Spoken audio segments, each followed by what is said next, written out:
Hello students, I hope you are good. I am Shruti Dubey, your English teacher for class 4. I believe that you have already watched the video which I brought to you earlier. In that video, I started the literature part of English. And in that video, I taught you the chapter number 1, which was a poem, namely, I'd Like to Be. Remember? Now, this video is in continuation with the previous one. In the last video, I taught you the whole poem. Now, in that poem, I taught you the 3 different professions. The pie man, how it works, and the postman, then there was a porter. I believe that you all remember that poem. Now, as I told you, this is in continuation with the previous video. In this video, we are going to cover the exercises of that chapter. In that video, I covered some of the exercises. But now, I am going to cover the rest of the exercises in this video. So yes, let's start. This is your English course book. This is the poem that we covered in the last video. Remember, pie man. His work was to sell the pies from door to door. Postman. His work is to deliver the letters from door to door. Porter, his work is to carry the luggage from one place to another and thus helping people. So, here are some of the hard words which I have drawn from this poem. As you can see, there are 10 hard words which I have written here. I want you to copy down these hard words in the notebook that you have made. The first one is profession. Profession. Children, I want to tell you, the best way to remember any meaning is to pronounce that word correctly. Once you pronounce the words correctly, you automatically learn how to write that word. Profession, Profession. It means work or job of any person. Second is parasol. Parasol, Parasol. Parasol means any umbrella or covering material that helps us protect. It protects us from rain and sun. Third is porter. Porter, as I already told you, one who carries the luggage from one place to another. Porter. Porter. Fourth is shoving. Shoving. Shoving. Shoving. What does this word mean? Do you remember? Shoving means pushing something roughly. Fifth is splendid. Splendid. Splendid. Splendid means beautiful or amazing. Sometimes the meaning of a word depends on the context it's been used. And in this poem, splendid has been used the same meaning as amazing. Sixth is slamming. Slamming. Slamming. Slamming means shutting something forcefully. Shutting the door, or you say that she slammed the door on my face. It means she shut the door forcefully, which made a lot of noise. Okay? Seventh is carriage. Carriage. Carriage. A section that carries luggage or passenger or anything that carries. Fifth, luggage. Luggage. Luggage. Luggage. Ninth is deliver. Deliver. Deliver. It means to give something. 10th is perhaps. Perhaps. Perhaps. Perhaps this word shows the uncertainty of an activity. Okay, so here I hope that you have learned all these 10 hard words and you have copied them also. Next, answer the following question. Children, in the previous video, I made you write 2 questions.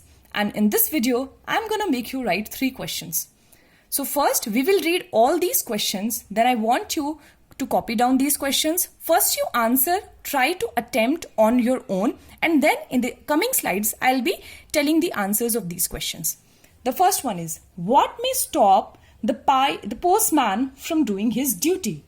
What may stop the postman from doing his duty? Second, which two adjectives have been used to describe the postman's uniform? Which two adjectives have been used to describe the postman's uniform? Adjective is a word that tells something more about a noun. For example, a beautiful flower. Here, flower is the noun and beautiful, it's a word which is telling something more about the flower, which is actually defining how it looks like. So the word flower is called adjective. So you have to tell me two adjectives which have been used in this poem to define, to tell something more about the postman's uniform. Third question we have is, describe the life of a porter in 2 sentences. As you know, the meaning of this word porter, the one who carries the luggage. Now tell me or define his life in 2 sentences. I believe that you have answered these 3 questions. So let's see the answers. The first question which you saw in the previous slide was, what may stop the postman from doing his duty? Answer is, tiredness due to walking every time may stop the postman from doing his duty. I believe that you learned that line which we read in the poem was, walking might hurt my feet. You remember that line? So that line gives us information that maybe too much walking hurts the feet of the postman and that might stop him from doing his duty. Second, which 2 adjectives have been used to describe the postman's uniform? So the words nice and neat have been used to describe the postman's uniform. Again, I want you to remember the line. There was a line in the poem which was, in my cap and uniform, so very nice and neat. So that line gives us information. That line tells us that nice and neat are the 2 words which define the postman's uniform. So they are adjectives. Third, describe the life of a porter in 2 sentences. So obviously the life of a porter is very busy. He carries the luggage from one place to another, but during this, he enjoys his work a lot. You remember, while slamming things, he was hurting the toe of people, but he had a lot of fun doing that. So yeah, these are the 3, question and answers. You're again supposed to write down these questions and along with the answers in your notebooks. Next are some of the exercises, the rest exercises which I could not include in the last video. I am now including them. Playing with words. The first one is, choose the correct word to fill in the blanks. Okay, so some options are given in every question. We have to choose the correct one. The first, he designs building. He is. Okay, so let's first go through all these options for once. A plumber. A plumber, do you know who we call a plumber? It's a person who is specialized in installing and maintaining systems used for water, sewage, drainage. So basically a person whose job is to supply and connect or repair water pipes or drainage system, etc. is called a plumber. Next we have a tailor. You already know a tailor is one who stitches the clothes. Third is an architect. An architect is the person who basically designs the buildings. His work is to plan, design and oversee the construction of building, and the process of doing so is known as architecture.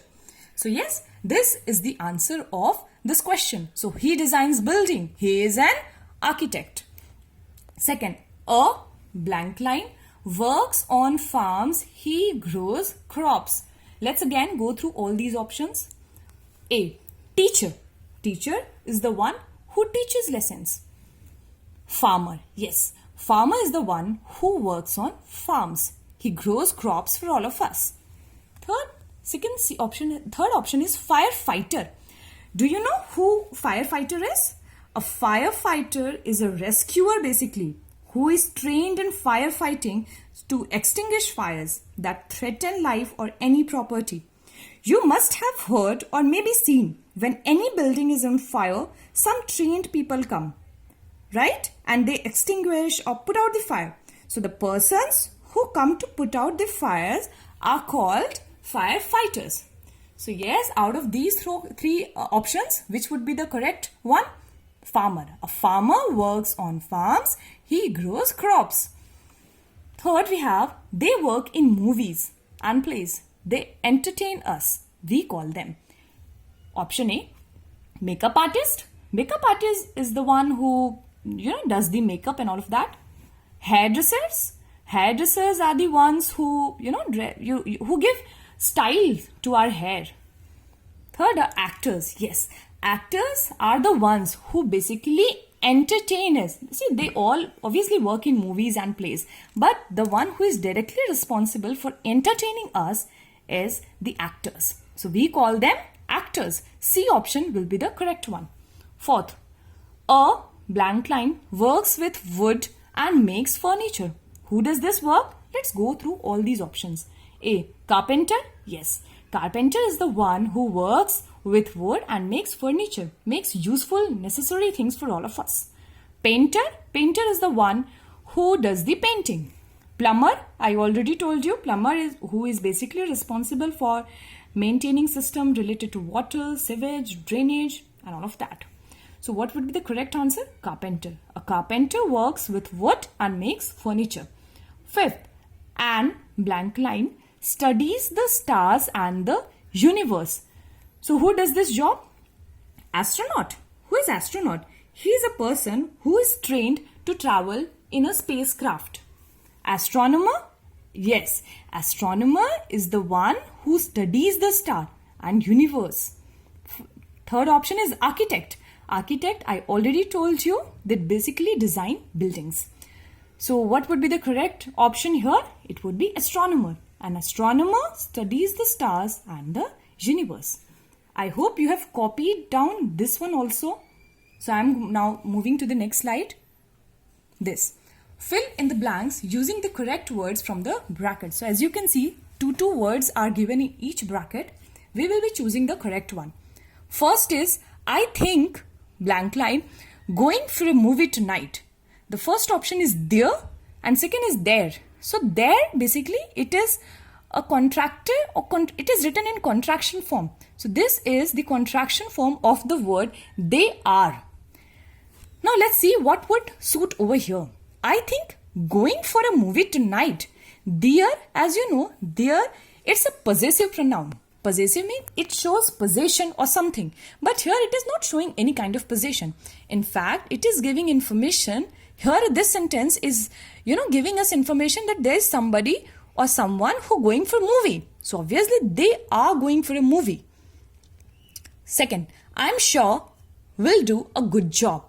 Your or you, again it's a possessive pronoun, and possessive pronoun will not be followed by a verb. So it would be either noun or pronoun. In this option you can see one pronoun, so you will come over here. I'm sure you will do a good job. Third is, that purse is mine. Golden in color. Let's see the options. It is or it's. It's. Again, it is or it's. It's. This second word shows the possession. Can you see here any kind of possession? In fact, in the first one, the possession has been shown. That purse in mine. This word is again a possessive pronoun. This shows that this purse belongs to someone. Now we are going to give the description about the purse. So it is golden in color rather than it's golden in color. So what would come? This option would come. Fourth, Mrs. and Mr. Suri were hurt. Car met with an accident. Okay, so here we can see that there are two people who were hurt, who got hurt. Car met with an accident. Their car or their car. Now here as you can see there is a noun. So obviously a possessive pronoun has to come over here to give its clear meaning. So their car met with an accident, not their car. Okay? Fifth, grandma visited our place last night. Again you can see here it's the noun. So noun, you, grandma, pronoun and noun. Can they come together? No. In fact, pronoun is a word which replaces a noun. They both cannot come together. So your grandma visited our place last night. Means there is a grandma who belongs to you. So your a possessive pronoun would come over here. Money has lost. value. It is value or its value. Again, we are going to show the possession, that there is something who has lost its value. And so what would come here? Its value. Because we are showing possession which is related to money. I hope you have understood this exercise. I again want you to copy down these exercise. We'll go to the next slide now. Okay. Identify the types of noun sentences. Write S for statements, Q for questions, C for commands, E for exclamatory sentences. You have to refer or you have to watch the video which was based on exactly this topic, the types of sentences. You have already been taught this topic. So now you are supposed to take this test to check your knowledge, whether you have understood it or not. First is, will you share your cookies with me? What would come here? Will you share? As you can see here, the sentence is asking a question. So what would come here? Q. Because Q, here we have to write Q for questions. Second, this is just not fair. There is something surprise, somebody's surprise, and that you can see, that you can feel from this statement. And of course, from this sentence, and of course, there is an exclamation mark. This exclamation mark will help you understand the kind of sentence it is. And what kind of sentence it is? It is an exclamatory sentence. So what would come here? E. My favorite team won the cricket match. It is an information which is being given. Don't you think there is somebody who is telling you that my favorite team has won this cricket match and all of that? Yes, it is. So what would we write over here? We would write S, because S here we have to write for statements. Fourth, bring it here right now. Don't you think you're being given command that bring it here right now? So, and of course, this sentence starts with a verb and ends with a full stop, which again gives us information that it is an imperative sentence or a sentence which is giving us command. So, we have to write C for command. So, what would we write over here? C. Fifth, I'm so excited about the party. So, here, what do you think? The excitement can be sensed, can be seen from this statement, from this sentence. So, I'm so excited about the party, and of course this exclamation mark helps us understand the kind of sentence it is. So what we would write over here? We would write E. And the last one is, how was your exam? Now it's very simple. A question is being asked. What would come over here? Q. Next. Read these sentences and add correct punctuation marks. Again, I believe that you have already watched the video which was basically based on the punctuation marks. So punctuation marks so you can now answer all these questions. I will once read out all the questions for you, but you have to answer all these questions on your own. First is, I am going to Goa tomorrow. Second, do you wish to come with me? Third, the weather there is amazing. Fourth, I want to go to the beach immediately. Fifth, will I be able to swim in the pool? Sixth, of course, it will be exciting. Seventh, can we eat some seafood as well? Eighth, you may, but I am a vegetarian. So this time I am leaving you with this question. I'm not going to answer because I believe you know the answers very well, and punctuation marks, a video has already been uploaded based on this topic. So yeah, that's it for now. Here we finish with this chapter number 1. In the last video, we covered the whole poem. There I taught you the whole poem, where I covered some of the exercises also. Here I have included all the rest questions which I could not be able to do in the last video. So yeah, I am done with my part. Now again I repeat that you have to copy down all these things in the notebook that you have made for English, and for the grammar portion you have to watch the videos which have already been uploaded. Okay? So yes, that's it for now. I'll again see you with another topic. Bye bye.